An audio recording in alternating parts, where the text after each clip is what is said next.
How come you never told me that the reason why black people are so talented at music is because the languages of our ancestors was sung, not spoken? Our original languages were tonal and melodic, just like music. That's a source of our natural talent, inventing whole genres of music from the blues to Ghanaian highlife.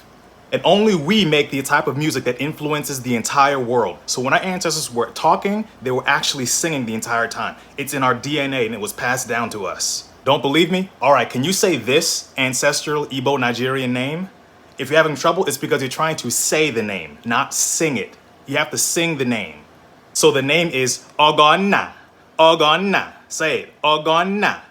If you try to say it with an English or just an English accent or in the English language, it's kind of too flat. You know what I'm saying? It's not tonal. It's like Ogonna or Ogonna. That's actually Ogonna. And here's a story from my story. It has a clip from my storytelling series highlighting the name Ogonna. The ancestor responds, "My gifts and personality can guide the history and direction of this family into glory." I'll tell her parents to give her my name, Ogonna, meaning the father's favor, to give her the power to be soft, easygoing, and manifest abundance into her life. She flies through worlds to enter the body of the baby about to be born, but then is knocked off course by spiritual turbulence steering her towards the wrong body. Hey, what's going on, y'all? My name is Chuku Nonso Captures. I'm an Igbo storyteller. In the banyo, anime kelenu, afam bu Chuku Nonso Captures, abonyo akoko iro Igbo. So let me know in the comment section down below if you agree or you disagree with me about musical talent and African languages.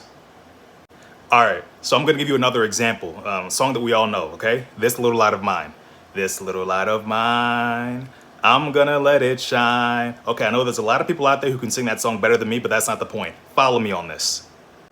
If I just read that song flat, like this little light of mine, I'm gonna let it shine, you would be like, what are you doing? It sounds weird, right? It has to be sung in a certain way for you to understand that this is a song that has to be sung with a certain tonality and cadence in order for it to be understood and then the meaning to come through that it's a song. That's the same way a lot of our ancestral languages are. They have to be sung in order for people to understand what we're saying. I don't have to know how to read music in order to actually know that I have to sing that song a certain way in order for it to be understood as a song. I'm an Igbo storyteller. Hit that subscribe button. If you're a melanated person in the diaspora and you would like an Igbo Nigerian name for the ancestors, let me know and I can give you one. If you are Igbo, let me know and I can feature your name. If you're learning how to speak Igbo, watch subtitled Bollywood movies, repeat everything they say, and then repeat it back in the cadence. Learn what they're saying and say it in the cadence, just like you're learning a song. And if you're sick and tired of people mispronouncing your Igbo name, tell them to sing your name. Don't say it, sing your name.